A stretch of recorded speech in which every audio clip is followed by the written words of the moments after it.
पवनराजे निंबाळकर हत्याकांडामध्ये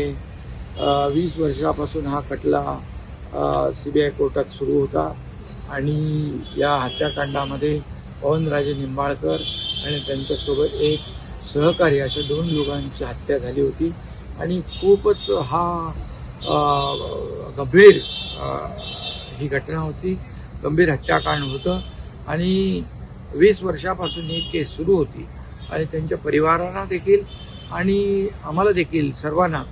एक असा विश्वास होता की या खटल्यामध्ये, या खून खटल्यामध्ये आरोपींना सजा होईल, परंतु दुर्दैवाने हे सर्व आरोपी निर्दोष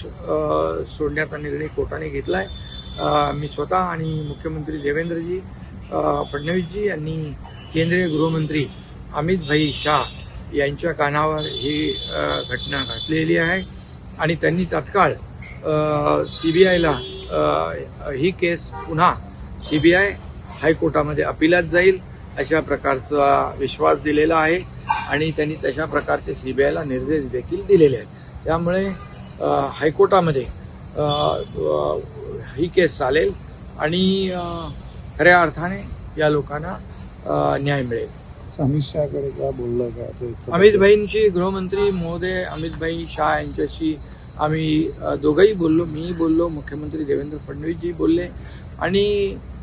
या परिवाराला न्याय मिळाला पाहिजे अशा प्रकारची भावना आम्ही व्यक्त केलेली आहे। कारण हा फार गंभीर हत्याकांड, हा गाजलेला हत्याकांड